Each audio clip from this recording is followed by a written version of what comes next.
Hey, college football fans, I'm Ivan Mazel. On the latest Championship Drive podcast, who's on college football's Mount Rushmore? Who are this season's wildcard teams? You can listen to us or subscribe to us on the Listen tab of your ESPN app. 4 takes, that's true. 3 takes, not me.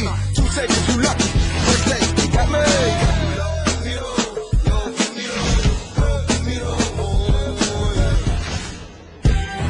Good morning. What is up? It is First Take, United Nations edition. Right now is at the table. Whoa! That's funny. Not even It's 5 funny. seconds I in. think it's funny. United colors of Benetton. Anyhow, Carrie Don't Chow. help him. Carrie Chow alongside Anita Marks, Youngmasuk, and Freddie Coleman. Freddie, last time I saw you on the show, you had Ohm's hair. I did. A while ago. It's been a minute. It's been that long since we've seen each other. He's off and running today. Boy, it's a holiday weekend already, isn't it? It is a holiday weekend. I've already checked out. Much like the NBA when it comes to free agency right now, people are spending money. Let's get right into it. NBA free agency, as mentioned, officially underway. The Lakers have reached a verbal agreement with Timothy Mozgov on a 4-year, $64 million deal. Yes, Timothy Mozgov. This deal first reported by The Vertical and confirmed by our own Brian Windhorst. I have to say it one more time.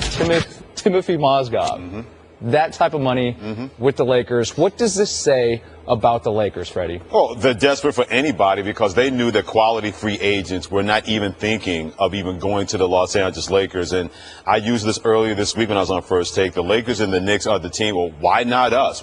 Why would people not want to sign here? Well, apparently the Lakers knew that because the first call they made at 9:01 Pacific time was, hey, Timothy, if you're not doing anything for the next 4 years, you want to come play for us, even though last year you didn't get any burn with the Cleveland Cavaliers. You played 17 minutes per game with Cleveland. They changed everything. You had to sit on the bench. You got the championship ring and the championship belt. It's gotten to that point that if you're the Los Angeles Lakers, a storied franchise in the NBA, that your attraction is not what you think it used to be or what you think it should be, because free agents like, I can go to LA anytime. I'm not going to play for that organization. I'm not going to do anything until I believe they can win, and then I'll think about it. So until that changes, and that puts a lot of pressure on Luke Walton now because they brought him in. He said the Lakers job was his dream job. He's going to have to overcome the sins of Jim Buss, who has clearly shown that his player evaluation scale is definitely at 0 when it comes to helping the Lakers being a championship team or a contender again. So that's what this is. They felt that Timothy Mozgov was the best option, a guy that didn't get any burn off the bench, a guy who had 9 DMPs in the NBA playoffs. The Lakers are hoping that, man, if we can get it going a little bit, maybe Russell Westbrook will think about us. Maybe Kevin Durant will sign a 1-year deal. Could be a combo package where they'll both come here. But as long as the Lakers are being run this way, and they think Timothy Mozgov is the answer to their ills, they're going to continue to spin their wheels and not be the kind of team that we're used to seeing. It's a desperate move, but it was the only move for the Lakers because nobody that's a quality free agent was thinking about them. You know, they fill an immediate need. I get that. I still question with that young nucleus and how they're going to play offensively. Does he fit that role with them? It's going to feel a little strange. But what I find interesting is the big name free agents, right, that everybody wants to go after, like the Kevin Durant. LeBron James has changed the landscape of the NBA, right? It's win now, and it's kind of gaming the system where you're putting together these big three. And it doesn't exist in Los Angeles. So with all due respect to the Buss family, and I love G. Buss, you know, the mentality there, especially free agents looking around the NBA, is that's a place you want to go because they have a young nucleus. Nucleus? There you go. And they're going to be good a few years from now. I think they might be great so that's an investment for you to go there in long term. They're not going to win right now, but you know, the way that the NBA rolls right now, and especially Kevin Durant, we heard what he said, right? He wants to win right now. And that's not what's going to happen in Los Angeles. For the love of Magic and Kareem, what is going on in Hollywood? The Lakers can't get anybody anymore. They couldn't get LaMarcus Aldridge last year. Couldn't even get a meeting with DeMar DeRozan, who grew up basically a Laker fan, idolized Kobe.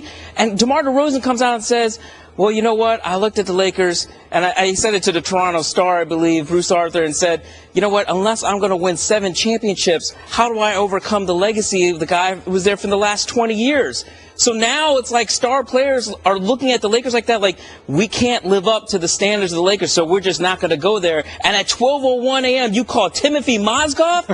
First of all, I don't even understand, like, Luke Walton, I figured he was going to, maybe duplicate Golden State, so maybe he's looking at Mozgov as he could be our Andrew Bogut. But, I mean, all of a sudden, like, our boy Kevin Nagandi tweeted out, he scored 15 points the entire playoffs or something like that, right, and he gets $16 million a year. I know this is the new NBA, but to me, if I am a Laker fan, I am very depressed this morning because I'm like, the first guy you went out to get was Timothy Mozgov, and you threw all this money in it, which may end up being a bargain in this new NBA, but still, go after and get somebody else. I'll tell you what, Dwight Howard's got to be sitting somewhere going, what? He got how much? I don't want to hear anything from anybody if I go in and say I'm getting 24 million, because he's going to say, if Timothy Mozgov, who is going to make more money this year, $4 million more than Steph Curry, he's going to make $16 million this year, and Steph Curry is going to make $12 million from Golden State. I understand money, and I'm not hating on Timothy Mozgov. If someone's going to be that foolish to give me that kind of money, you should be smart enough to take it. But at the same time, how much is it if you're a Lakers fan? When you can't even try to convince me that, oh, Freddie, this is going to be a great signing. This guy was great in Denver. Key word there is were. You're paying for a word if you're the Los Angeles Lakers. That would have never happened when Jerry West was in charge of this franchise, or when Pat Riley was a part of this franchise, even when Phil Jackson was a part of this franchise. They paid for production. They paid for potential. Not we're hoping or were and we're thinking this can make it work. That's where they are right now. And until that mentality changes, it's going to be the same old with the Lakers, and they're not going to do anything. I think this shows how far of a rebuild the Lakers have to go. And I think it now has to set basically the expectations for Laker fans that, listen, the Phil era is way gone. The Kobe era now is officially over, and they're moving on. And Timothy Mozgov is the first guy they signed, but you're going to have to be patient with Luke Walton. You're going to have to see who else they can get, but it's not going to be Golden State Warriors right away in Los Angeles. To me, it's like the Lakers are this big Hollywood movie. They want to get Tom Hanks. They're like, you know what? We can't get Tom Hanks. Get me Pauly Shore. Like, right? Wow. Like, come on. Opposite ends of the spectrum. It's a drastic difference. But with Jerry, like under Jim Buss, are they going to be able to turn it around under Jim Buss's watch? I don't know. I mean, I have faith in Jeannie. I think Jeannie knows what she's doing. In Jeannie we trust. Yeah, and listen, who knows what happens a year from now? Does Phil Jackson leave New York, go back to Los Angeles, and that might not be really a comfort to Laker fans to see what Phil is doing in New York. I was just going to say, he's not drawing big name free agents in New York either. At least Phil has that, chemistry, and he obviously has a relationship with Jeannie where I think they could work together well. I'm not quite sure Phil and Dolan are working together well. So maybe they could make it work in Los Angeles, but I do think things could change maybe a year or two from now. To use your movie reference, they're Independence Day resurgence, the Lakers. That's what they are. That Seriously. And thank you very much. Special effects good, acting horrible. When Will Smith looks at a blockbuster and he says, I could use the job, but I don't want that job, that's where the Lakers are. They're trying to think of past glories and thinking that's going to represent their future when the present is a dire situation with this team right now. Well, it's also Independence Day because Los Angeles is just getting blown up probably, too, as well. Still love for Southern California. Still love for Southern California. How long, I like to throw out these hypotheticals, but how long before the Lakers can probably turn it back around? When free agents want to return to LA. I mean, it's Los Angeles. It's I think minimum 3 years. I think minimum 3 years until and because I know we're gonna start talking about the Knicks as well, and the idea that Joakim Noah is going to come there. The reports are that he's made an agreement, and so you look at that team and say, okay, how good can that team be? It's one thing to get to the playoffs. It's another thing to get to the second round of the playoffs. But is that okay for the Lakers? And the Knicks, is that okay? No. I mean, for that fan base and that history and that nostalgia and what that fan base expects from those organizations is just making it to the playoffs okay? I don't think it is for Laker fans, and I host Sports Talk Radio in New York. I absolutely know it's not okay for Knicks fans. This is what I said on Freddie's show last night. The Lakers and the Knicks have become the exact same franchise. They really have. Basically, the Knicks are always saying, oh, who wouldn't want to come play at Madison Square Garden, the Mecca? Who doesn't want to play in New York? Nobody, okay? And the Lakers, well, we got Hollywood, Showtime, all the glitz and glamour. Nobody wants to play there anymore. They could not get DeMar DeRozan to even think about it. DeMar DeRozan grew up there. If you can't get a guy of DeMar DeRozan's ilk, and look, DeMar DeRozan's a good player, okay? I don't think he's an elite player, right? But you can't even get DeMar DeRozan to consider it because he's saying, well, unless I win 7 championships there, I can't follow the guy that's been there for the last 20 years. What are you going to get? So now you have to wait and see if D'Angelo Russell, is he going to mature? You know, Randall, is he going to look good? What can Luke Walton do? But that may take a while before somebody can see those building blocks. Yeah, they're not totally devoid of pieces. I like the signing of Jordan Clarkson. I think that kid can be really, really good for the Lakers. He wants to be there. And it seems like a bargain by today's NBA 6 years, contracts. $50 million. That is a bargain based on so they're not totally devoid of pieces. We're not talking about a team that's at ground zero. But it seems that their mentality is because they're living in the past, man. They think it's the 60s, man. That Woodstock's going to be here all over again, man. And Carl Santana's going to come out and play guitar, man. At a certain point. I'll take the 80s. I'll take the 90s if I'm a Lakers fan right now, seriously, because to Anita's point, your fan base deserves better than what they've gotten the way the Lakers have been run. And believe me, when Kobe got that contract, I understood it. It was a lifetime appreciation contract, $24 million plus for the last couple of years, and Kobe gave one of the greatest endings, greatest closings to a Hall of Fame career that we've ever seen. But that's been the best thing about the Lakers for a team that has not even won 45 games the last 2 By the way, could you imagine if Kobe was still on the team and he sees Timothy Mozgov? This deal would not have happened. Kobe would mentally abuse Mozgov every day in practice. Yeah, well, then that you would think be this deal would have happened if Kobe was still on this No. squad? No way. No. Another point, and again, going back to Sports Talk Radio, Freddie, I know you have a show as well, and it's the talk of legacy. It seems like big-time free agents, big players today, and we'll call them millennials, I think that's fair. The legacy factor there's no value in it. Right. You know, I mean, do you think Michael Strahan would be on Good Morning America if he didn't win a Super Bowl with the New York Football Giants? No. Heck to the no, he would not. There is something about the legacy of winning in New York City. There is something about Tiki the legacy. did get on NBC. Okay. There is. Not for long. Didn't end well. He didn't have a Super Bowl But ring. Did you have to go there? Oh, wow. Eli's somewhere rolling his eyes going, oh, good thing you're not in the Giants locker room anymore. Eli's right now saying, I got So- 2 championship rings plugging my ears when it comes to that conversation. You know, and same with LA, and it just doesn't. I have, and maybe because I'm an old timer, I have value in that. I think there's value in legacy, but these players, it doesn't seem it's. Well, you know, because they've seen LeBron in Cleveland. They've seen Kevin Durant in Oklahoma City. They've seen guys become stars, even in the NFL. They've seen Cam Newton with the Carolina Panthers, Aaron Rodgers in Green Bay. They've seen guys become stars that are not in big marketplaces. The blueprint has, you can go to LA and go to New York anytime you want.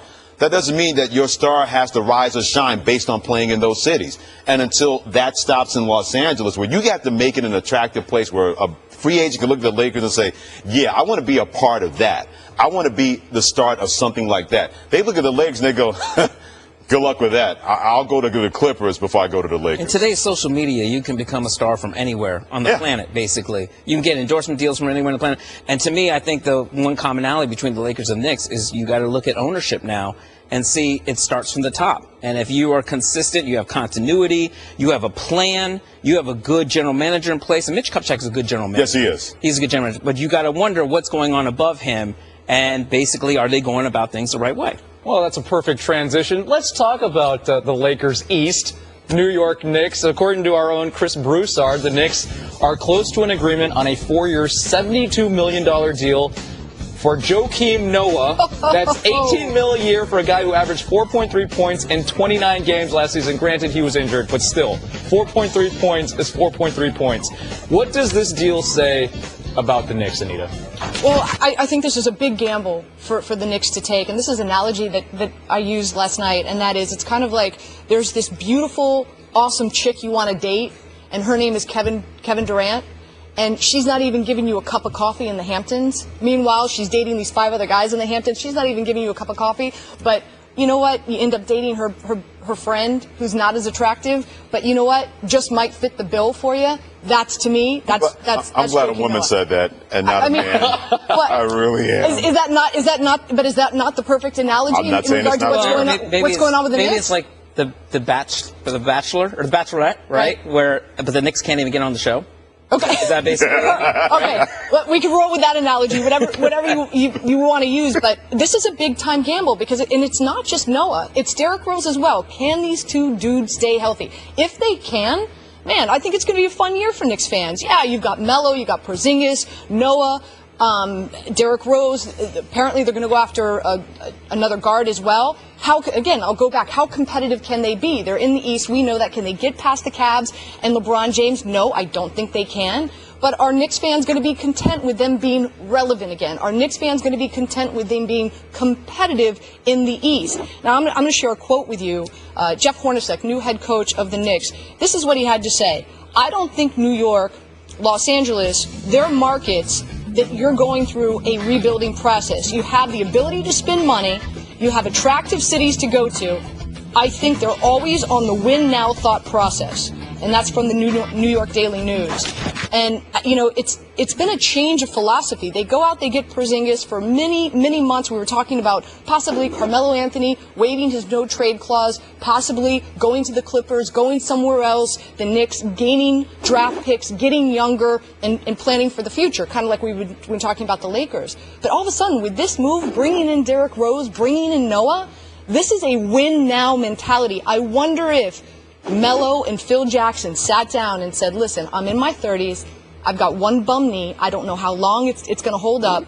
I need to win now. And the philosophy changed immediately. I have a feeling it did. And I agree with Hornacek. I don't think New York or Los Angeles are two cities that you rebuild. Their fan base deserves better. There's too much history there. There's too much pride. Well, the Knicks fan base and Freddie, I think they're willing to take this. And I've talked to Knicks fans who are just so excited to just be like, can we make the playoffs again? Can we just make the playoffs again? That basically has become the standard in New York. That's sad. To me, Especially in the East. to me, this screams of we are not going to get Kevin Durant. We brought Phil in, right, to put down all the rings, the triangle, the Zen, and say, come play here. I'm going to get the big guys. But then they realized they weren't going to get that big guy. So then they went and traded for Derrick Rose, who has all that baggage with the knee injuries and is trying to prove something on a contract year. Joakim Noah come in to do all the dirty work. I don't really mind the money because, look, the new NBA now, that probably is going to be an okay deal eventually when you look down the road. But to me, it's like, what? This is like so Nick, right? So Knicks. It's like, well, we're hoping that, you know, basically these guys who were good in like 2011 are basically going to do well in New York, which has not panned out in past history with the Knicks. Now, Joakim Noah is only 2 years removed from a terrific season. First team All-NBA, right? I think he was defensive MVP. But he has a lot of mileage on that body. And I think we still need to see what other pieces they're going to add. Do they add an Eric Gordon? Do they go and add Courtney Lee? They still need to add some other pieces. But my biggest concern for the Knicks is, and I think Joakim Noah is going to be that glue guy if he can be healthy. But Derrick Rose, and I'm not talking about from a personality standpoint. I'm talking about from a strictly basketball standpoint. He could not coexist with Jimmy Butler, where both of them were playing at their best together. How is it going to work between Derrick Rose and Carmelo Anthony with one basketball? And on top of that, the jewel of the franchise, Kristaps Porzingis, needs the ball. I want to see him grow. And we're going to have Derrick Rose in a contract year where Derrick Rose is going to have to play well if he wants to get a big contract. So I don't know if Knicks fans are going to be happy with the Knicks making the 8th seed or the 7th seed, maybe the 6th seed, and maybe lose in the first round. Is that enough? No, because you brought in Phil Jackson to pay him all that money to build a contender. And Derrick Rose may not even be here next year. Phil Jackson may not even be here next year. So I'm wondering, the Knicks could be stuck with Joakim Noah's contract, and they might have a completely different team in 2 years. At 35 years old, he'll be making $17.5 million. And last time I checked, you don't get healthier as you get older unless you're Benjamin Button. Knickerbocker fan, please. Do I really have to? After all this that was said that I can't even disagree with. We're talking about a guy in Joakim Noah, Anita, to your point, 31 years of age. He has missed at least 15 games in 4 different seasons. Let me say that again. He's missed at least 15 games in 4 different seasons. And you're not even getting into Derrick Rose's No, games the Knicks are basically telling us they're going to pay over $39 million for 2 guys based on what they used to do, or hoping that they're going to be better than what they were, because now we're bringing these guys in, and Derrick Rose in the contract year, he's going to play for Phil. That doesn't mean his body is going to cooperate with the way he wants to play for Phil. I think this move with Joakim Noah, the length of the contract, it's one thing to get $18 million, but 4 years at 31 years of age. The Knicks are basically playing for a leader in Joakim Noah, because that's an indictment to me that they don't have it on this basketball team right now. I'm a big Carmelo Anthony fan. Carmelo Anthony wants to be a leader. He hasn't shown that he can be a leader. He hasn't shown that he can be a guy that guys can say, yep, I'm going to follow that guy into the forest. Yeah, we may encounter a lion here or there or a cheetah chasing us, but we believe that guy's going to find a way out. No, they still don't believe that about Carmelo Anthony. We can't question the leadership of Joakim Noah because when he was healthy, that guy was fierce. He was competitive. He'd get in your face and let you know. People. He would troll people and then go out there and back it up. So if the Knicks are paying $18 million for that, that's even asking a lot for Joakim Noah, even though he's coming back home to New York, a place where he was born. But if you're paying that kind of money and you're hoping that you're getting a defensive player of the year that he won in 2014, at 31 years of age, with all that mileage on his tire, all those tread on his tires, you're asking a lot for a guy that you may need to play him 40 minutes a game. His body has shown in parts of 4 different seasons that you can't do that and think that's going to work for you in New York. I do agree with you. I think you have to put a price tag on the attitude that Noah is going to bring to this Knicks organization. But not $18 million a year. No. I'm not saying the full $18 million, but I think you do have to put a price tag because I think it's important. And it's not just in the NBA, it's in the NFL, it's in Major League Baseball as well. You need to have that swagger. Losing becomes a culture within an organization. And a lot of times players, they just accept it and they get comfortable with it. And don't forget, Noah is from Manhattan. He's going, you saw him with the passion in Chicago. Now he's coming back home.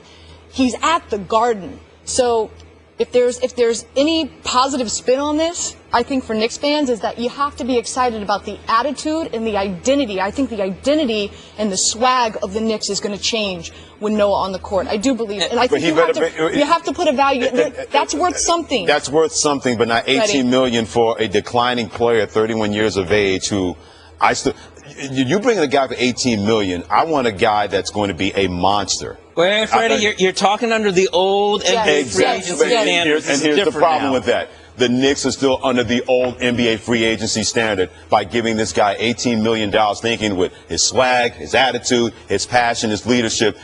Last time I checked, you still need to score in the NBA. And this guy last year didn't even average 5 points a game, didn't even shoot 50% from the free throw line, didn't shoot 39% from the field. I know he was injured. He was playing okay. His mobility looked better before he got hurt and only played 29 games. But I know going right now home, $18 million, that's a lot to pay a guy that has not been offensively gifted when he's been in the NBA. Last night I spoke to one coach who did want Joakim Noah on his team, and he basically said, look, the Knicks basically wanted to make sure they did not get into a bidding war. So they got ahead of everybody, and that's why you see. So they bid against themselves. That's what you're telling me right now. I think Joakim Noah was going to get money. He was going to get money in years from somebody. But $18 million over 4 years? He might have gotten in that. Well, look, Al Horford's looking at the max. We just saw what Timothy Mozgov made. Well, that's a whole different deal. Bazemore wants $19 million a year. I understand it's a new day and age in the NBA with those. I mean, the salary cap's $94 million. It's going to $108 million next year. I get it. You have to spend money. I would rather see the Knicks overspend on Joakim Noah than if they did not get Joakim Noah and then they got desperate and overspent on a lesser player than him. I'll tell you, I'd rather the Knicks pay that money for a guy like Bismack Biyombo,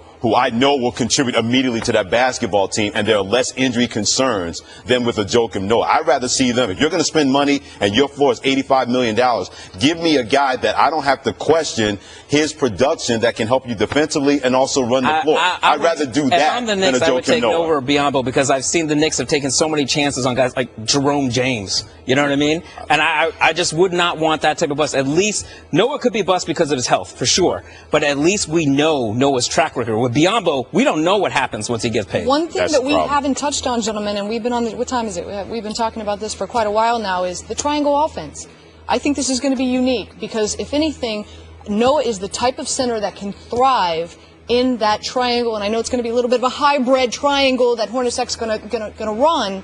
You're smiling. You're giving me a smirk. You know why? Because that triangle offense is as outdated as the Knicks' plan when it comes to signing free agents. Well, I think that's why they went with Hornacek and not Rambis. I think because he's going to fine-tune it a little bit. But I'm going to sit back. I'm going to hold judgment. Yeah. I'm going to sit back. I want to see how he fits in this unique offense I hear you that Hornacek and Phil. I hear you on that one, and you make a fair point. Mm-hmm. But if I'm Jeff Hornacek, the only triangle I'm bringing to the table is bringing the triangle to play during practice. They should have went. There's no way I'm bringing that for in offense. Yeah. Yeah. If they were going to make this Bulls East, they should have went and got Tibbs. Now my nightmare continues. Now you bring up that name that I wanted years ago. The what if. If I said it on yesterday's show, if this were 2010, like this would be a super team. You got Derrick Rose, Joakim Noah, and Carmelo. But it's not. It's 2016. And There's no time machine. You mentioned, there's no hot tub time machine. If they all stay healthy, that if is the size of like a balloon in the Macy's parade, and it's a big question mark. Johnny Manziel has been suspended 4 games by the NFL for substance abuse, as first reported by TMZ and confirmed by ESPN. If he signs with another team, a big if, Manziel would be suspended for the first 4 games of the season and conceivably play Week 5. But Manziel also could face additional discipline under the personal conduct policy for other transgressions, including domestic violence, sources tell ESPN. Now, earlier this week, Manziel said he vows to go sober starting today, July 1st. Will he turn his life around?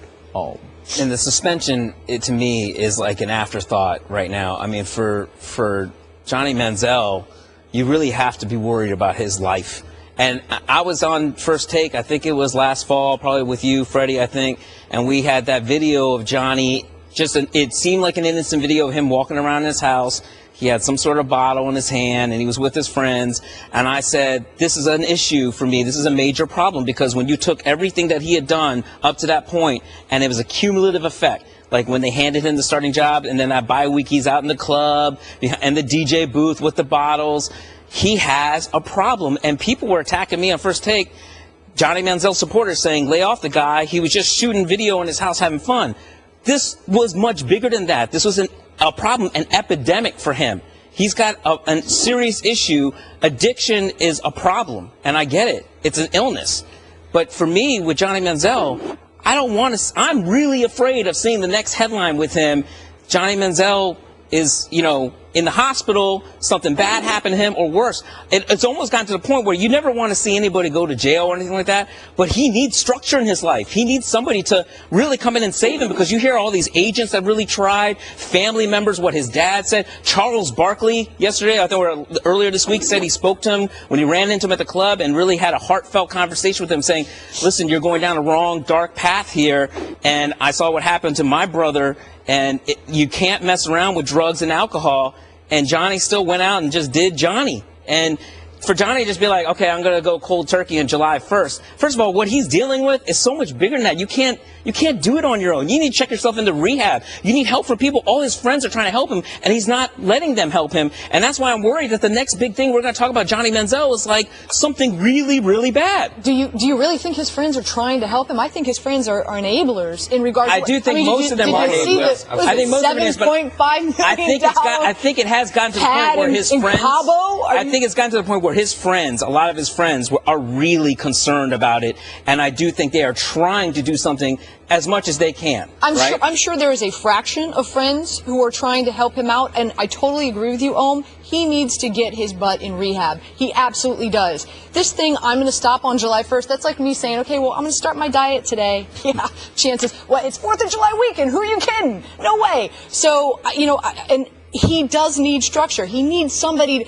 to get a hold of him and put him in rehab or help him. He's not going to be able to do this by himself. There's just no way. Now, granted, 4-game suspension. I believe that there will be more games to follow because the personal conduct policy that he violated or allegedly did, I think more will follow. If we're talking about Johnny Manziel in the NFL, we're really talking 2017. Have you really looked at the photographs of this guy? He's skinny. He looks like a guy who took a pill in Ibiza and woke up 10 years later. See what I did there? I did. Ibiza? Ibiza. So, thank you. So, I mean, he just doesn't look healthy. There has to be such major concerns for him. And from what I understand, his parents can't even get a hold of him. A lot of times they don't even know where he is. He's trolling his dad on Twitter because his dad came out and told Josina Anderson that he's worried that he's a druggie. There's just so many factors. It's, for us to sit here and talk about, well, can he have a comeback in 2017? I mean, that could be a topic of conversation. But, I think you hit the nail on the head, man. We as a community, as a society, I think first and foremost, we've got to be concerned about this kid's health. The people and hope he doesn't turn into the next people on Twitter who attacked me after I said that, y'all need to stop enabling Johnny Manziel. Okay? I mean, as his fans, not that he's listening to his fans, okay? He clearly is not even listening to his family or his friends. And even if they had an intervention with him, it's probably not going to work. It's going to take something serious, like I said, for him to go to jail or something like that, for him to get that kind of structure where somebody can just keep an eye on him and really work on changing his life. I mean, you think like if you take somebody like John Lucas, who's helped so many athletes, right? I don't know if John Lucas can help him because somebody's got to keep an eye on him all the time. Because first of all, where is he starting this new I'm going cold turkey? Is he in Cabo? Is he in Hawaii? Where is he doing this? At the club? Like, Freddie, he needs to have that structure. Quiet over there. I'm just taking it all in because I have two thoughts on this. Both you two make compelling arguments regarding Johnny Manziel and his life. Number one, if Johnny Manziel doesn't care, why should I? I said it last week. If you don't have your best interest at heart, why should we have your best interest at heart? If you don't give a you-know-what about what you're supposed to do, it has nothing to do with football, it has everything to do with being a human being. If you don't give a you-know-what about your life, if you don't give a you-know-what about this, then how can you expect me to want to be on your side or want the best for you when it seems like you don't want the best for yourself? But what if he's battling addiction? Hold on a second. Right? That's point number two. Whatever addiction he's battling, whatever help he needs to get, it starts with the guy that he looks in the mirror every morning on.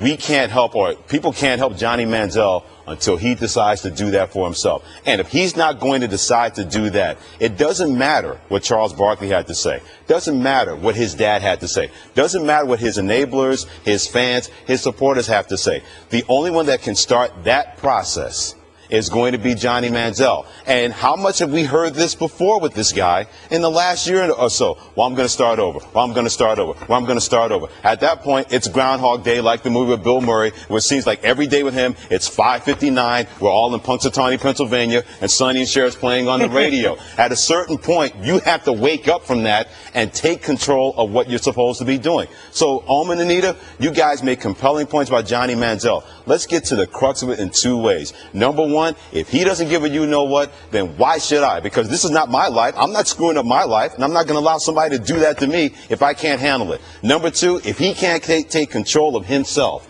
that's where it starts. All the rehab, all the help, all the advice, that's all well and good. But if Johnny Manziel is not interested in starting over and being a better person, because eventually he's going to realize this. No NFL. I still doubt he's going to be in the NFL ever again. Number two, that money runs out at a certain point where your dad or your parents or somebody else is not going to give you the money to have that lifestyle. Then we'll find out exactly how much he believes that he can do this and be a better human being. Until that happens, it's going to be the same old with this guy. And if he doesn't give a you-know-what, then you know what? I know it sounds cold and callous. I'll raise my hand on that one, but why should I? It's not that, but it's very hard for somebody who I feel is in deep in addiction as he is, to think that way or feel that way. Then what is he going to do? It's hard for him to get out of his own way to do the right thing. So that's what I'm saying. Somebody is going to have to reach out and help this young man. Enough people reached out to him. Enough people reached out to him so he can't do it on his own. Charles Barkley had a conversation with him in Las Vegas. Hours later, he was thrown out of that club for acting like a fool. Charles Barkley has been around the block or two. If you don't pay attention to Charles Barkley, that's not on Barkley. That's on you. Enough people have reached out to Johnny Manziel to get him out of his situation, and he's gone to do whatever he wants to do. What more can people do if he's not going to figure it out for himself, that he needs to take control and has to start with him? I'm not dissing your point, because your point is valid. But we've seen and heard so many different people reach out to this guy, and it's been a brick wall, and it's bounced and gone the other way. Maybe the right person hasn't reached out. Maybe the right person to connect with him and get him to really think differently has not reached out. I mean, listen, we don't know. We're not in this guy's life. I look at this. If Charles Barkley, who, like I said, who's seen trouble situations and have put himself in trouble situations, and he tells you, Johnny Manziel, you are screwing up your life. Agents have come and gone with this guy and say, you know what? Off limits. LeBron James is supposed to be a mentor. If you can't look up to that guy and see exactly how it's supposed to be done, and then you go the other way, I'm going by what I've heard and seen with those influences. I don't know about behind the scenes, you're right. But I'm going by the people who have a little bit of worth about themselves and have reached out to him, and nothing has come about it positive for him. Something needs to scare the life out of him. And it's not football. I don't think he's even concerned about – I don't even think he cares. I don't even think he thinks, oh, I'm not playing football again. Fine. You know what I mean? I have my money. I have my party lifestyle. Something needs to scare him into basically turning over a new leaf. Whether that would be jail or whether it would be like a life, changing situation. Something has to scare him. Right now, he thinks he's impervious to everything. And that's the problem, and nobody can get to him. So if nobody can get to him, that's why I said I hate to say anybody should go to jail or anything like that, but that's like he needs that kind of structure. He's not with a football team where he can get the structure from a football team, and when he had it, he clearly wasn't listening to it, right? It didn't really matter, now did it? So what is the only thing that's going to help him? Freddie? Johnny Manziel is the only thing that's going to help him. I get your point, Freddie, and I'm huge on personal accountability, responsibility. And we don't have any connection to Johnny Manziel. If that's a family member of yours, how do you help? Well, honestly, and believe me, I've had more than a couple of relatives that have gotten themselves in trouble situations. And my dad told me something a long time ago. You can't save somebody that does not want to be saved. And my dad has always told me, you say something once. My mom, too. You say something once to somebody and say, hey, this is not the path you should be going down. You give as many examples as you possibly can. But if they're going to have their own mind about doing something, at that point, you can't allow that person's vices or demons to drag you down with them. So we can talk all we want. And believe me, I'm not disrespecting anything you guys have said, because you guys make very good points about, hey, reach out to him. Let him know that, hey, you have some worth and value. But this is all on Johnny Manziel, because so many people, based on what we've read and seen, have done that. If he's not going to pay attention to those people, if he's not going to, whatever accountability his parents completely let go, whatever that is, this is still on him. So if Johnny Manziel was sitting here right now and say, dude, you are a Heisman Trophy winner. You were the biggest sport. When you think about the biggest sports celebrity that we had seen in a long, long time in college football since Tim Tebow. Let's be honest. Mm-hmm. That's the kind of pull that he had. He was only at Texas A&M for 2 years. It wasn't that long ago that he was here. Now it seems like a minute later he's down here. That's not on anybody else but him. And if he can't figure himself out or figure that out, that, hey, I'm completely throwing away my life, that I had a great life, there's only so much Anita, Carrie, and Freddie, and anybody else can say that he's going to pay attention to. But he's not thinking he's throwing away his life. You see his last tweet from Cabo? He's out there, he's like this, he's overlooking the ocean, right, and hashtag watch this comeback. Right. And I'm sorry, first of all, there's not going to be a comeback in 2016. No. And if there is a comeback in 17, let me tell you something, Johnny Manziel, you need to get yourself into rehab, because it's not going to happen. You can't do it like this. And it starts with him, and he'll be in the Empire Football League playing for the Marlboro Shamrocks before he's in the NFL, trying to make his way. Johnny Manziel definitely needs to put it together. I'm Andy Katz from ESPN, along with my co-host Rick Klein of ABC News. On our latest edition of Capital Games, we're going to look at Brexit and the impact the UK leaving the EU has had on the sports world. Go to the ESPN app and click on the headphone icon to get our podcast. The NBA is making it rain like Fat Joe circa 2006. NBA free agency has begun, and money is no object. Some of the contracts already reportedly agreed upon. Nicholas Batum to Charlotte for 5 years, $120 million. Andre Drummond staying in Detroit with a 5-year, $130 million deal. DeMar DeRozan, a 5-year, $145 million deal to stay a Raptor. And then Jeremy Lin just announced agreeing to a 3-year, $36 million deal with the Nets. Brooklyn. Poor man. In comparison, MVP Steph Curry, the back-to-back MVP, the dude who led them to a 73-9 season, he's in the final year of a 4-year, $44 million deal with Golden State. To just put it in context right there, what is your reaction to all the money being spent? Freddie. Power of NBA players and owners who can't control themselves, because remember when the lockout happened that the owners said, you know, we're having trouble meeting payroll and we got to worry about our bottom line. Hey, players, can you give back money? And when they did, the money flew out of their pockets all over again. So when that happened, then you knew that they were going to lose their collective minds with a salary cap that is $24 million than last year and is going to go up another $14 million next year. So we should not be surprised that we're seeing these kind of contracts where Jeremy Lin is a pauper compared to Nicholas Batum. Steph Curry is a pauper compared to Timofey Mozgov and DeMar DeRozan.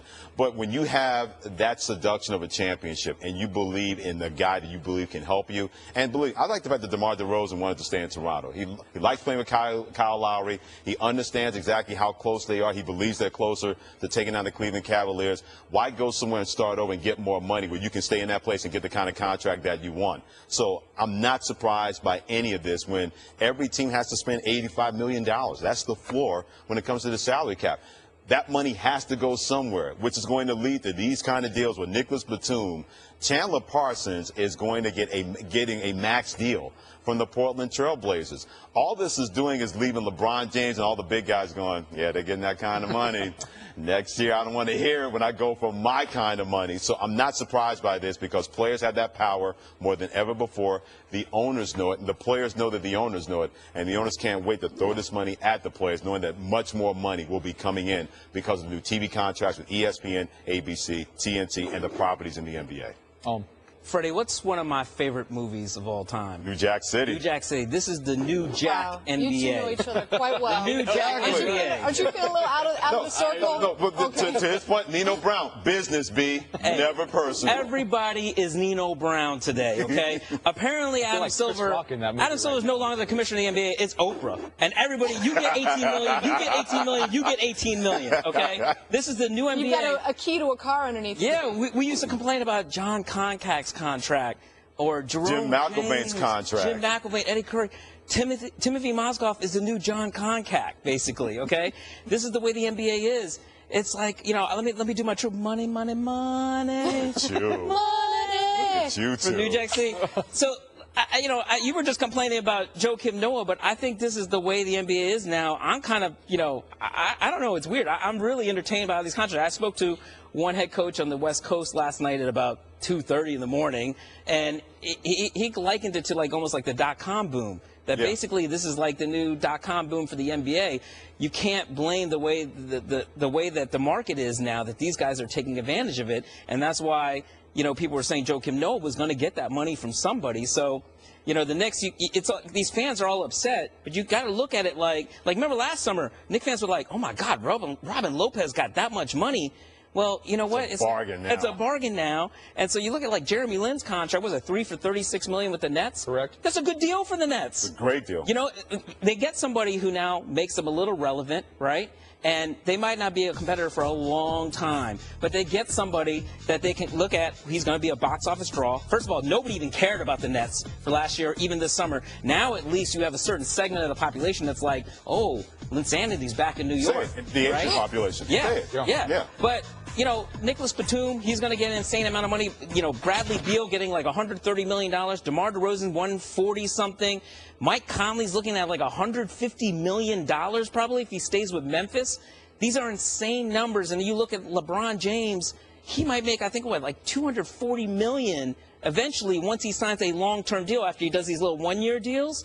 So the contracts are insane, but that's the way the market is today when you look at all the money the NBA is making. By the way, Lynn, what a far away you've come from sleeping on was his teammate's couch? Yeah. Well, yeah. Right? Mm-hmm. Wasn't he sleeping on his teammate? He didn't even have He can buy 36 million couches now. Yeah, he can buy IKEA. Pretty much he can do that right now. Unbelievable. But it's important for the viewers out there to understand why this is happening. A 9-year, $24 billion TV deal. And also, as hard as this is for me to say, but it is the truth, got to give LeBron James credit because this was the year, right? The Such a LeBron hater. I know. Why do you hate this shit about LeBron? Hater. Why are you hating on LeBron? I'm not. I'm giving him love right now. Okay, give me a moment. I want to get to the bottom of that. Wait a minute now. But, I mean, listen, whether you love him or you hate him, he's so polarizing, and you're tuning in. You're tuning in because they're coming back down 3-1. You're tuning in either with Steph Curry, whatever the case may be. There was a time, and I think we all were kind of in that age group, we all remember where the NBA was ho-hum, right? Right after Michael Jordan. Jordan left. I mean, Allen Iverson, I love AI. I mean, he was my guy. Like, that's the guy, I'd love to watch. But other than that, it was like, whatever. This year, the most viewership of any NBA championship. Why? LeBron James. He's polarizing. Love him or hate him, you want to watch. And this is where the big money's coming. So guys like Lynn, guys like Mozgov, guys like Noah. My thing with Noah, it's not the money that he got, it's the 4 years. I'm sorry. To me, it's the money and the Yeah, I contract. think he was going to get that from somebody. But it can't be the money because of the amount of money that the salary cap and how it keeps on rising. And I just want to share again just an example here, because Kawhi Leonard, I think, is a guy that a lot of people watching this program know. Last year, 5 years, $95 million. If he was to do that deal today, because 34% up the salary cap, okay? So if he was to do that deal today, $127.3 million. Just to kind of give you an idea by the of way, the next difference year, of what he would have made if he would have been a free agent this year. And 34% up salary cap. And next year the cap goes up. To It goes up to like 108 million. 107, 108 million. It may go north of that based on whatever money may come in. Whatever Kevin Durant's getting, this weekend, he's going to get even more next year when he signs his one-year deal. Out of all the different players that we've talked about, the free agents, the guys who have signed, and then the names who are about to sign, like a Kent Bazemore, who, as we mentioned, is looking around that $19-20 million. Yeah, what name sticks out to you the most in terms of just you're stunned at that number regarding that player? Bazemore, because Bazemore is not a known player to the casual fan. Is he a good player? Yeah, he did good work with the Atlanta Hawks, but I think it shows the not insanity, but the insanity of the contracts that are going to be out there, that no one in the NBA blinked when you heard Kent Bazemore and $19 and $20 million. Not a lot of people blinked when Timothy Mozgov, because the Lakers signed him, that was the first guy they called because they knew nobody else was going there. But they know, to Anita's point, that contract that was signed with the NBA, with the networks, you knew it was just going to be a flush of cash for everybody, because so much money is going to continue to come in. Now, there's always going to be that one owner that will raise his hand at a certain point and say, well, this is bad for the league because free agents are not going to his team, and he knows he's not making as much money is not coming in. But with all that going on, the fact that we're not even blinking that DeMar DeRozan is making that kind of money. Bradley Beal is making that kind of money. Chandler Parsons making that kind of money. The NBA knows they're in a position of strength, and the players know that. There are NFL players looking at the NBA now going, dog, why can't that be us? When our sport's a lot harder and our contracts are a lot worse for us. They look at NBA players and Major League Baseball players, they're thinking, boy, if I have a kid, I'm going to make sure they play in the NBA than Major League Baseball, because the NFL is screwing us over. We haven't helped ourselves. And the NBA players and owners are lockstep in, hey, this is what we want. This is what we're getting. This is how we make it work. It's not adversarial compared to what we've seen with the NFL Players Association and the owners in the NFL. You want some stats to back up your claim? Nicholas Batum's reported contract includes more guaranteed money, $120 million, than both Russell Wilson and Tony Romo combined. That said, and everybody knows those two more than Nicholas Batum. Mozgov, with his guaranteed money at $64 million, that'd be the fourth highest paid player in the NFL. That's behind Andrew Luck, Peyton Manning, and Phillip Rivers. But I'm sure a lot of that has to do with the NFL no guaranteed contracts. Why? Because you don't know how long. I mean, it's a much more brutal sport than the NBA. Yes, there's injuries in the NBA, but it's a much more brutal sport. I mean, one bad hit and your career's over. And so does the NFL and the organizations and the ownership and the general managers want to commit that type of money to a player who just, like that, it could all be over? And to your point, the mentality in the NFL, we hear constantly from players. I'll never forget Chris Spielman, one of our contemporaries, used to work here. And I even asked about in the NFL, the injuries. He said, Freddie, just like in The Godfather, this was the business we chose. We knew what we signed up for. There's so many NFL players that feel that way, that don't realize the power that they would have. Not saying to bring the NFL to their knees or the ownership to their knees, but that gladiator mentality overrides everything else. So if one player speaks out and says, we need more money, the other player's like, look, I got to get paid. I can't afford to wait around, because the average NFL career is 3.5 years long. Based on that, the NFL owners, they know they have the players over a barrel.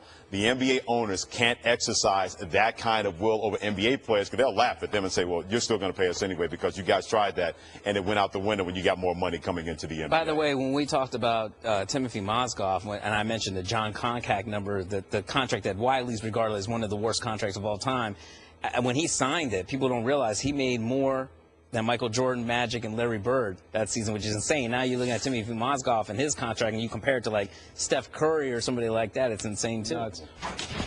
From big bucks in the NBA to Luck's big bucks in the NFL, the Colts signed their quarterback to the biggest deal in NFL history.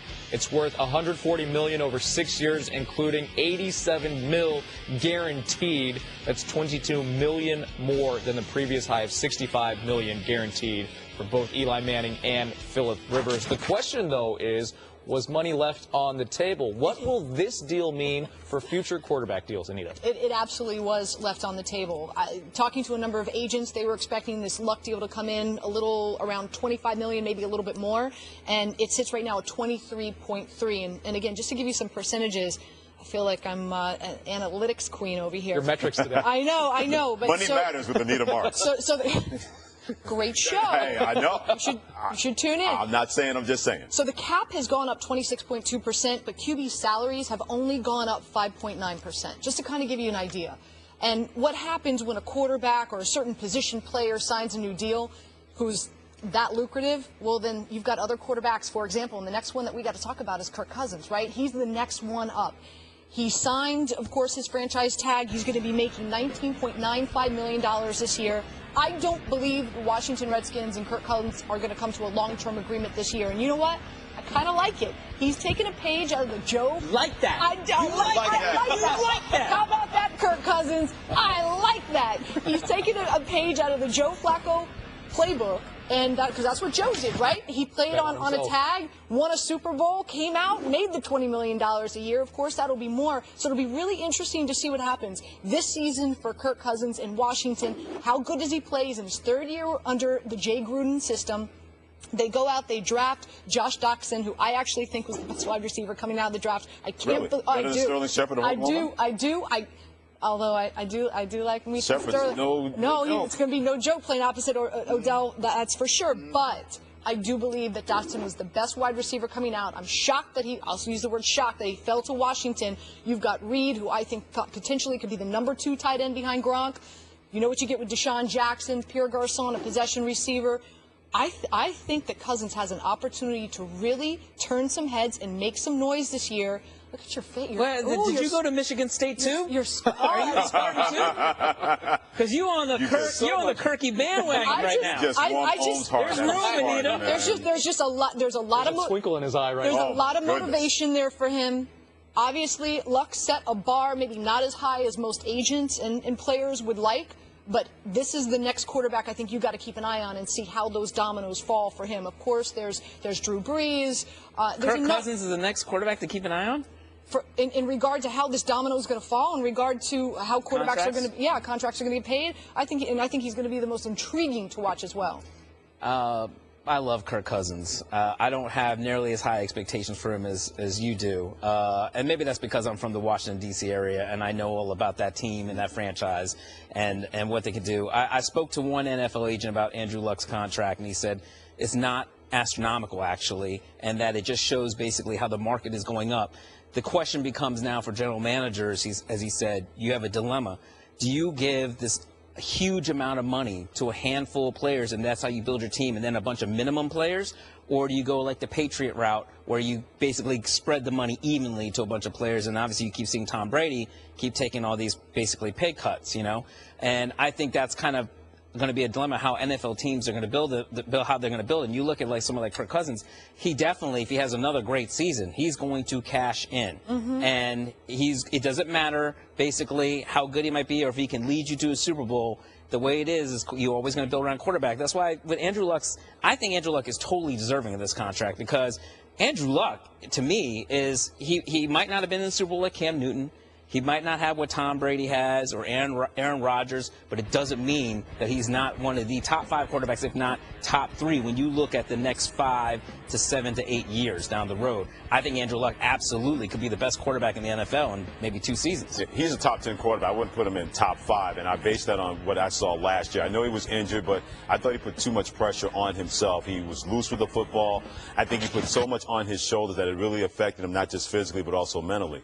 But one thing that jumped out to me, and I never understood this concept, I was able to read on it and now understand it now, new money when it comes to Andrew Luck. And the definition of new money in the NFL is amount that a player is going to get that does not include the money from the previous contract. Essentially, Andrew Luck's contract, the new money average, is $24.5 million a year.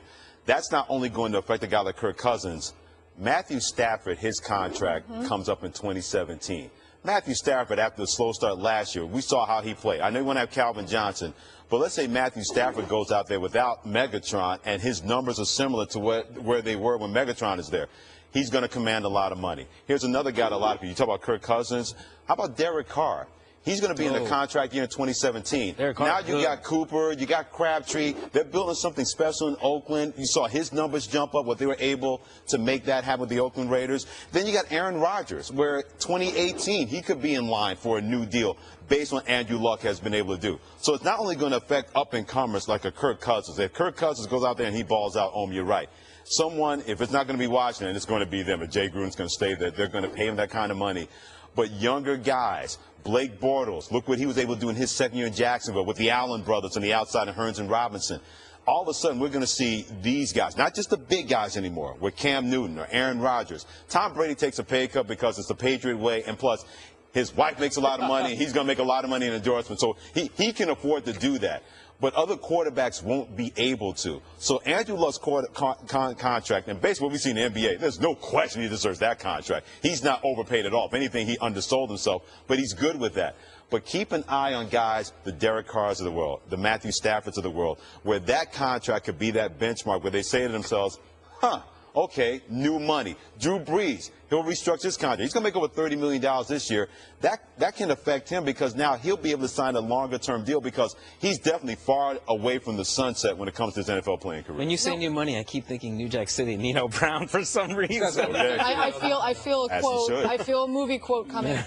Nothing? Nothing, not yet. This is what I find interesting about this deal with Andrew Luck. And it's interesting that you said he deserved this money. If you look at his stats, he does not deserve this money. But if you look at his potential and what his stats are expected to be the next 3 to 5, then yes, then you know what? So I look, but how many quarterbacks in the NFL can you say that about, or can an organization afford to invest in? This is an investment from the Colts to Andrew Luck. Well, he did get his team to the playoffs the first 3 years, and he did throw 23, and 40 touchdown passes. We're not talking about a guy that didn't have big-time stats the first 3 years. Last year, he didn't play well at all. I know he was injured and everything he needed. He didn't play well at all. So we'll wonder if that's an aberration. But what do we talk about all the time, Freddie? Oh, he's a contract year. Especially, I'm a big fantasy football gal. Right. I love some contract. You're in that I love some contract guys You're on in that my fantasy roster. mentality, though, where you're upset that Andrew didn't do well last year, right? Well, you look at what you just remember. I owned him in 7 of my 12 leagues. Andrew, I'm a little perturbed. I know you very well. But 23, and 40 his first 3 years and got into the playoffs, that guy. If you want to have one concern with Andrew Luck, you might be able to say, okay, well, how good might he be without Arians? Well, right? here's the deal. This is on Ryan Grigson, the general manager. You got to do a better job of putting peace around Andrew Luck. Quarterbacks like can carry. lineman, please. Frank Gore, you're hoping that he had one more year. You still don't have, like T.Y. Hilton, you still don't have that thumper at wide receiver outside of him. So if we're going to see Andrew Luck live up to this contract, Ryan Grigson, his general manager, better help him. In closing, this is my point. How many quarterbacks can have the season in statistics that Andrew Luck had last year and still become the highest paid player in the NFL? Because that's an aberration. Not many. Yeah. Not many. The Thunder are in strong position to re-sign Kevin Durant after a successful meeting yesterday, league sources tell ESPN's Mark Stein.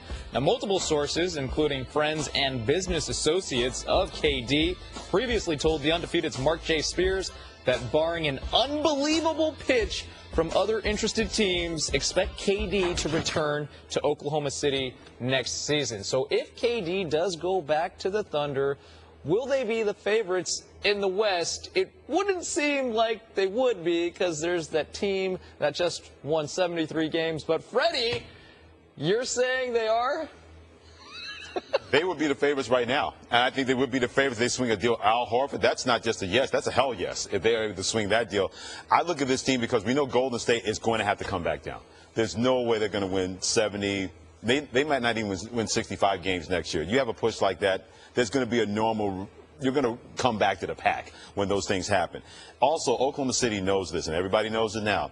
They have them dead to rights, up 3-1 in that series. And I give Golden State all the credit in the world that they were able to dig out of that hole. Just what Cleveland did to them in the next series. I don't think I've ever seen that before. They did to Oklahoma City.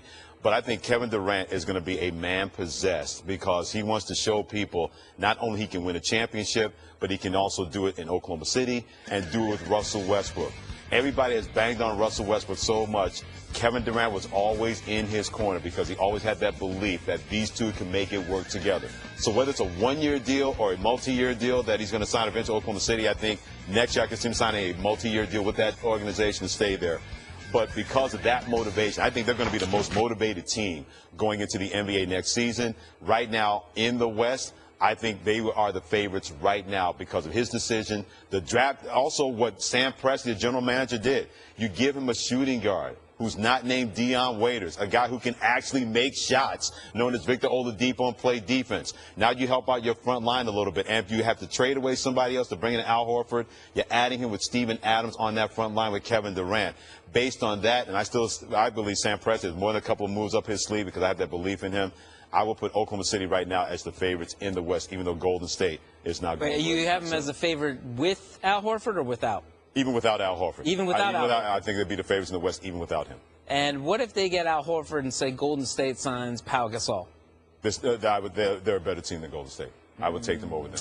See, I still think that as much as I like the moves, and I love the Oladipo move, although I do think they're going to miss Serge Ibaka. I think they're going to miss his block shots, his ability to hit from the outside. And Al Horford could definitely fill that role to a certain degree. I think there's going to be a transition period for that team because they got some new pieces. And that's coming from a guy that grew up in Maryland, and so did Oladipo and Durant. So I'm eager to see that tandem there with Westbrook.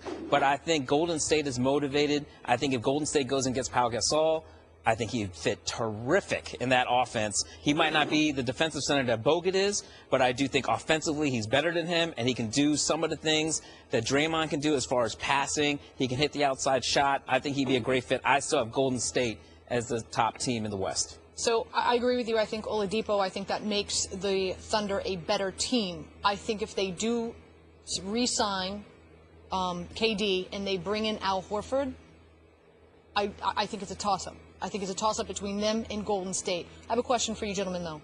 Game 5, Draymond Green is not suspended. Do you feel the Warriors win the NBA championship? I'm the worst person in hypotheticals. I never deal with hypotheticals. Well, I'm throwing one at you right now. My answers will. It's a holiday weekend. Play along with me. Anita, my answers will never know because LeBron had that cool and calm collectedness about him, and everybody fed off of that. They may have been able to beat Golden State with I'd be Draymond pretty Green cool there. and calm if Draymond Green was out of the game. Look, I'll say home. yes, the series is over and Golden State would be the champions because not only did they not have Draymond in Game 5, Draymond awoke the king by calling him the B word in that game, okay? And then LeBron had his whole manhood questioned by Klay Thompson, saying he might be a little sensitive. And then, well, that's true. And then Mrs. Curry got into it a little bit, questioning him, not taking the high road. LeBron had to respond, and LeBron was a totally different guy from Game 4 moving on. He played like the biggest, strongest, and fastest guy on the court, like he's supposed to play in all those games, and that turned the series. If Draymond doesn't do that, and Draymond's my boy, I love Draymond, okay? Look at it this way. And the Golden State Warriors are the champs. So, Anita, you know this. You come at the king, you best not miss. He came at the king, and look what happened. I get all that, but I think, the story's been all about LeBron and the Cleveland Cavaliers and their parade and what they've been able to do and coming back 3-1. But I think with all that celebration about what LeBron and what this team was able to do, I think we've kind of lost sight on what could have been. Well, and in my opinion, what should have been. This is a Golden State Warriors team who was up 3-1. Yep. I truly believe if Draymond Green would have played Game 5, I think the Warriors would have won. On top of that, you have a Steph Curry. Refs not too favorable with him in Game 6. Okay, wait, I got more. Okay. And also, you've got a Steph Curry who was not. He was a shell of himself. I mean, we're talking shoulder, we're talking knee, we're talking ankle. You are arguing. The debate is best player in the NBA, LeBron or Steph Curry. Steph Curry was a shell of himself, and you take the best man on that team. I think we lose sight in regard to all that went wrong. You have got such a huge smile. Oh man, have I got something? Have I got something? All that went wrong for the Golden State Warriors because we're embracing all that went right for the Cleveland Cavaliers. Okay. So to answer your question, no, I think that the Golden State Warriors are hands down the best team in the NBA, and you talk about coming back with a vengeance, you don't think Steph Curry is coming into this season? You don't think that this summer is going to be so difficult for him and Klay Thompson? You don't think that they're going to come into 2016, 2017 with a vengeance, with a chip on their shoulder? Anita, the Warriors came out to play to bring some memory to your memory. This Golden State Warriors team was fully healthy when they won the championship, and Cleveland was up 2-1. And I didn't want to hear any excuses because Cleveland did not have Kevin Love and Kyrie Irving. And I didn't play the hypothetical game then, and I'm not going to play it now. The same rule applies when it comes to Golden State. I don't want to hear it about Steph Curry being injured or not being his full self, because LeBron did not have his full team, and they still had a 2-1 series lead on Golden State last year. Hold on a second. You're not talking about LeBron being injured. It doesn't matter. It does matter. You're talking about the two best players in the league. I let you have your say. You're going to let me have my say. Okay. You use the argument that Steph Curry was a shell of himself and Draymond Green wasn't there. You use that hypothetical to back up your argument about Golden State. And I threw in the zebras. I threw in the zebras, too. You can do whatever you want. Referees are going to screw up games. They completely screwed the pooch in the series. That's what referees do, what we've seen in the NBA. But if you're going to use that to back up Golden State, then you got to use the same argument and flip it for Cleveland, because they didn't have Kyrie Irving because he got injured after Game 1. They didn't have Kevin Love because he got injured early on against Boston, and they had a 2-1 series lead. I didn't give any excuses then to Cleveland. I said, look, handle it or be handled. Golden State, you're up 3-1 with a busted Steph Curry. You did not win that series, and you had 2 of those games at home, Game 5 and Game 7. You were not able to finish the job. Why? I don't care why. Handle it or be handled. If we're going to use that for Cleveland, that they had a chance and got handled, we got to use the same thing for Golden State, especially when they were up 3-1 and let that lead get away. Your argument is that LeBron did not have his supporting cast. My argument is that Steph Curry, here, you got LeBron, you got Steph Curry. We're talking about the 2 guys that are the straw that stirs the drink for these 2 teams. So what I'm saying is Steph Curry, his straw was broke. You're trying to get the last of the Coke, and the straw's got a rip in it. Wait, he had 38 in one of those games. He had 38 in Game 4.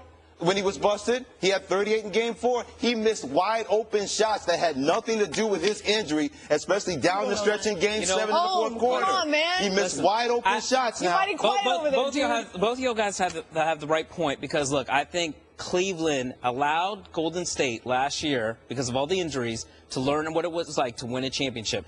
And this year, I think, as amazing as it sounds that we say this about LeBron James, because he had already won, I feel like LeBron needed to find himself in this finals. Totally. And what happened with Draymond and then Klay Thompson and all that, I don't think it's any coincidence that he awoke after that. And now LeBron sees how he has to play in order to win a championship without Dwayne Wade. I think he figured that out. The only way to settle this argument is that they both meet the finals next year. And I think okay with that. And I think Golden State is still better than Oklahoma City, which was the beginning of this topic. I still think Oklahoma City right now, they should be the favorites in the West. I mean, we'll see. There's still much more free agency things to go. This is what's going to be interesting. July 8th, because, we're talking about free agency now. July 7th is when they sign. Really interesting. I love those dudes in Vegas, the wise guys in Vegas. For some reason, I don't know what it is, they are in the know. I'm curious. Who do they? Right now, they have Golden State favored. Yeah. Right now, they have Golden State favored. Yeah. Those July wise guys pick Golden State to win the NBA championship. Let's see what Vegas says. Let's see who Vegas favors July 8th. Those wise guys pick Golden State to win over Cleveland. I'm Andy Katz from ESPN, along with my co-host Seth Greenberg on our latest edition of the ESPN College Basketball Podcast. We're going to be joined by a couple of Hall of Famers, Jim Boeheim and Tom Izzo, to discuss the NBA Draft. Go to the ESPN app and click on the headphone icon to get it. No surprise, LeBron James opted out of his deal with the Cavs to become a free agent this summer. LeBron has said he has no plans to leave Cleveland, but how much will it cost the Cavs to keep the king happy? Let's take a look at the highest paid athletes in the world in each sport. In soccer, Cristiano Ronaldo making $53 million a year. Wow. Zach Greinke in baseball at $34 million. And right now, how about that? DeMar DeRozan at $28 million. The question that will now change. is, yeah, exactly. How much is LeBron James worth? Oh, we'll start with you. In the New Jack NBA? New Jack. I would say $100 million, more. Look, the guy guarantees you to get to the NBA Finals. What is that worth to you? To any owner that wants to win, right? On top of that, he sells out crowds. He sells out buildings. He's polarizing, right? No matter what you have, you either love him or you hate him, but he does get his team to the NBA Finals. And when he gets there, it matters. People wonder what he's going to do, what he's wearing. I mean, look, LeBron the other day was seen wearing some shirt, right? It says, good to be Bron or something like that. Yeah. Right? People are talking about that. Or on that yacht. Or he wears the, out, the out Ultimate Warrior shirt. Mediterranean. He wears the Ultimate Warrior shirt and he's trolling the Warriors and he has a little hat with Kermit sipping the tea, right? We care about what LeBron says. That, to me, is currency that you can't pay for. It's priceless currency. So if you want your team to matter, you want your team to win, yeah, I think LeBron is worth more. And look, I think after next year, if he signs another one-year deal, he's supposed to make like, what, $26 million, $27 million. After that, he might be able to sign a 6-year deal worth $240 or $230 million. And in today's NBA, like if you were to think if Michael Jordan were playing today, and Michael Jordan, when he played, Michael, I think, and Kobe are the only ones ever to make $30 million or more in one season. Michael would be worth an insane amount. And so LeBron is probably not, I'm not comparing their games, but I'm talking about marketing-wise and impact and everything that he brings. He probably has the same type of draw that Michael had. Going back to the point I made a few segments ago and talking about the TV deal that the NBA has in place, right? Was it... I know 9 years. 9 years, $24 billion. And going back to this NBA championship, the highest viewed, the highest watched NBA championship ever in the history of the NBA. Not to take anything away from Steph Curry and the Golden State Warriors. They were such a great storyline all season long. But let's face it, at the end of the day, it's LeBron. Look around our wide world of sport, and there's only a few players, a few athletes that I feel that demand that type of attention and that type of viewership. Tiger, right? I mean, let's face it, Sunday in red, walking down 18, we were all watching. Alex Rodriguez, if you recall at some point in time, kind of like that polarizing figure, especially when he first went to the Yankees. I mean, that was a big draw for the Yes Network. A-God? and then let's go to individual sports. I mean, look how much money we pay to watch Floyd Mayweather and Ronda Rousey fight. Or Serena Williams in tennis. Exactly. So he is that. You have to put him in that caliber. So listen, I think whatever team he plays for, whether it's Cleveland, you pay him the $100 million, whatever he wants. You pay him because he is worth it. His jersey, one of the highest selling jerseys in the NBA. You're right, he tours around, he goes to different NBA arenas, and everybody comes out to see him. But at the end of the day, in regard to the TV dealership, and that's where all this money is coming from, God bless LeBron James. And all these guys that are making all this money in the NBA, give LeBron a percentage, because he's such a huge reason why these NBA TV deals are what they are, because the ratings are so high, because, as you said, love him or hate him, everybody wants to tune into LeBron James, and that's why the ratings are where they're at. I'm going to throw this number out there, and it's going to sound completely crazy, maybe because it is. LeBron is worth $515 million. How'd you come up with that number? Since 2014, the Cavs franchise has doubled to $1.1 billion. In 2 years that he came back to Cleveland, they have gone from $515 million to $1.1 billion worth as a franchise. Wow. He's never going to see that kind of money. We clearly understand it. Even though he's vice president of the NBA union, and they can opt out of the CBA after December 15th because they have that over 36 rule that a player in the final year of his contract, if he's 36, they can't make that kind of money. They can't, for example, prevents players from getting a 4 or 5 year max that will be 36 years of age in the final deal. LeBron's 31 years of age. But I saw that number. Since 2014, in 2 years that he's been in Cleveland, the Cavs franchise has gone from $515 million as worth of a franchise to $1.1 billion. He's worth over $500 million just to one franchise in the NBA. Can you even imagine exponentially how much that is to the rest of the NBA? The kind of money that he is helping to put into the pockets of every single owner in the NBA. And this is not being on LeBron's jock. The facts tell me that everybody else is on the jock of LeBron James based on what he did for Cleveland. Cleveland was a basketball wasteland. The 4 years he went to Miami. I mean, my dad said, man, I didn't know Kyrie Irving was this good. I said, yeah, he wasn't on TV for 4 years because LeBron was in Miami and nobody knew how good he was. LeBron goes back to Cleveland. Everything changed. You don't think Dan Gilbert is thanking his lucky stars that LeBron James had the heart that he had? Because most other people have been like, Dan Gilbert, you said that about me. You put that out there. Coming back to play for your behind, I'm not doing it. LeBron said Northeast Ohio, Akron and Cleveland means a lot more to me than worrying about you. He has literally made Dan Gilbert a richer man. That's the kind of money LeBron James is worth, not just to Cleveland, but to the end. And look, obviously, they have David Griffin, but who's really calling the shots in Cleveland? It's LeBron. It's LeBron. Right? You got to make him happy. David Blatt didn't survive. Tyronn Lue was basically LeBron's guy, right? LeBron's got to sign off on all these guys that he wants, the players that he wants on that roster, and it worked. How much is a championship worth in Cleveland? Every penny. Yeah, it's probably worth $1 billion, right? So LeBron brought them a championship that nobody ever thought was possible. You probably have to give him and in today's NBA, he's probably worth, like I said, it's not outlandish to say $100 million. When LeBron first went back to Cleveland, there was an article, I think it was by Forbes, that said his value to the city of Cleveland was at $500 million, was $500 million. That was when he first went back to Cleveland, didn't even have a championship. I will give you a fun stat. $40 million a year over 82 games a season at 40 minutes per game, pretty detailed, equals over $200 a second. That's what LeBron He's not even James, going to play 40 minutes a game. Not for an entire season. That's true. Yeah, he'll play like Thanks for getting meticulous on that stat. So which means you brought meticulous numbers to the table. Now you get mad at him. I know. So now Ohm's the bad guy. Ohm's the bad guy now. now. You're one of the Asians. You're supposed to be good at math here, Chowster. Oh, really? Okay. We're doing that now? That's all true. It's all true. Wow. As a matter of fact, we have more of that on our podcast, Fresh Off the Bench. I digress. Oh, then we segue into that now. We're the only two Asians not good at math. Perfect basically. plug. That's true. Well, Prince Repapat as well. Now that the wheels have gone. Let's just say every stereotype out here now. Black people can dance. Let's do that whole thing now. Almost as bad as the Mets.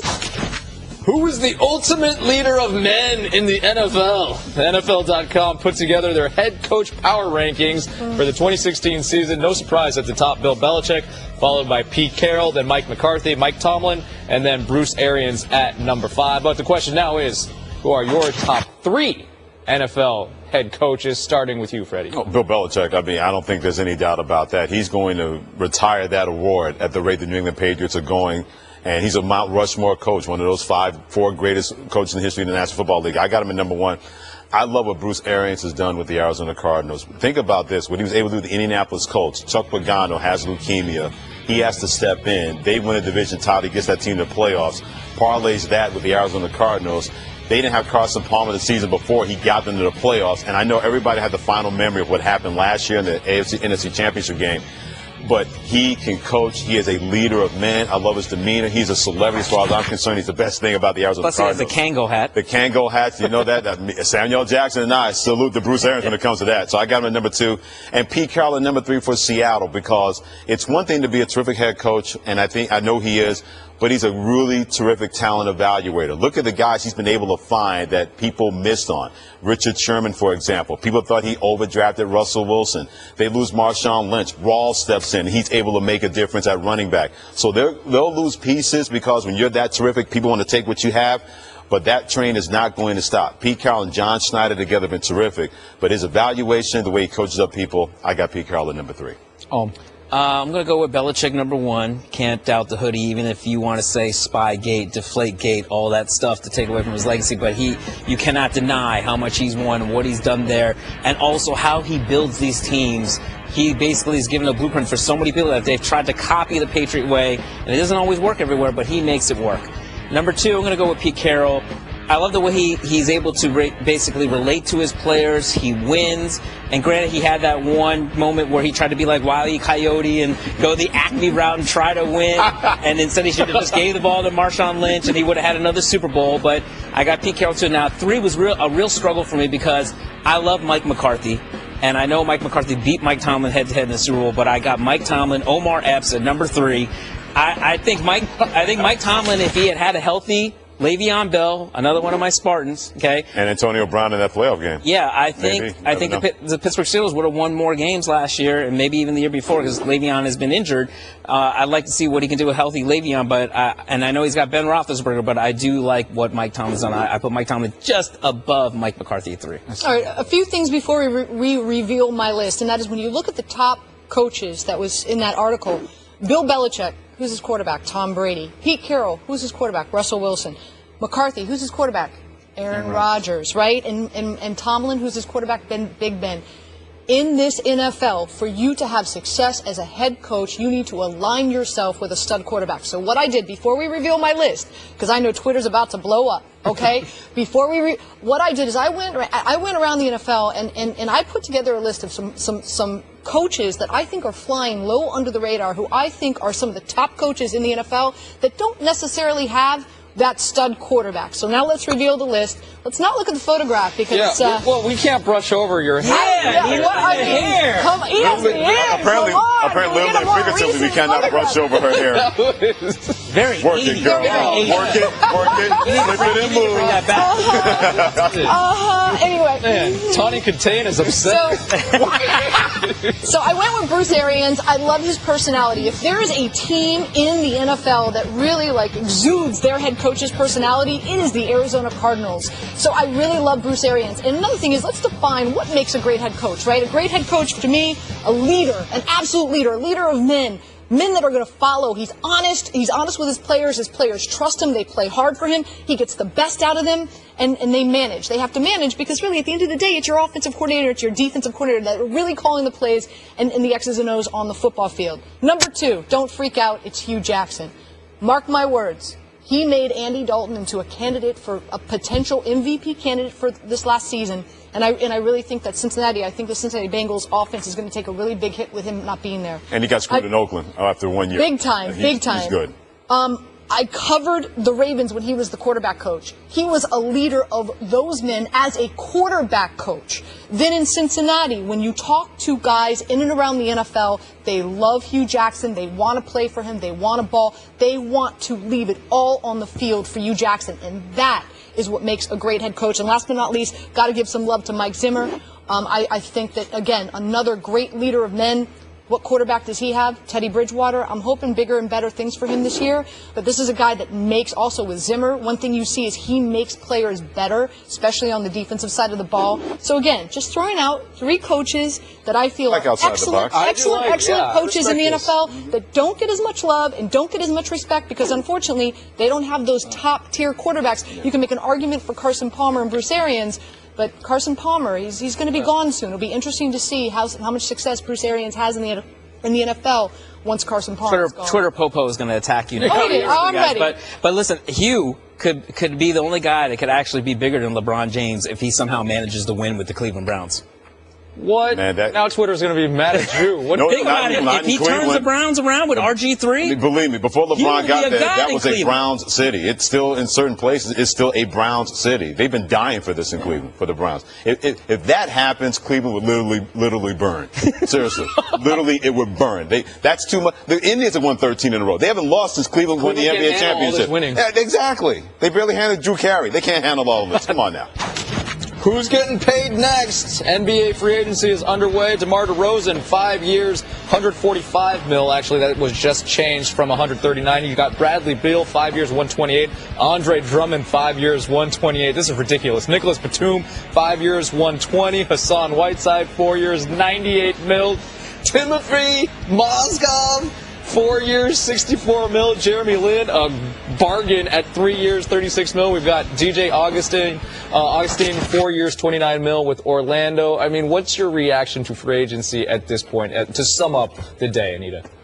Again, because of the TV deal money and the salary cap, I think this is what is expected. We're paying a lot more money for less talent. But I'm sitting back right now and I'm saying, Kevin Durant is in the Hamptons, meeting with 5 teams, and not one of them is the Knicks? Weekend at KD's. That's what I'm going to be thinking about this weekend. Put some respect on Timothy Mozgov's name because he's finally above the law, Chowster. Okay? Like Steven Seagal? Hey, I think we're going to see even more insane contracts come up for very low role players, bit players, and I think the contracts are going to get even more outrageous. If you can play, you're going to get paid. If you can't play, you're going to get paid. If you're injured, you're going to get paid in this day and age in the NBA because you have to spend that money, and any owner, if they even are sold on the fact that this player is going to help us, They're going to let that cash flow out of their pockets and into the bank accounts of players. This may be the new NBA, but that old money is turning into new money and is doing it a lot quicker than anybody could have imagined. I'm not going to spell respect with a K. Respect. R-E-S-P-E-K. Next to There you go. Mozgov? I don't think so. We're running out of time. You want a New Jack City quote to end the show? Rockabye, baby. All right. That works, actually. Anita Marks, Om Youngmasuk, Freddie Coleman, I'm Kerry Chung. Y'all got nothing Thanks to say? for watching. Have a wonderful 4th of July weekend. Safe 4th of July. We out of here. Safe. Ciao. Barbecue in the house.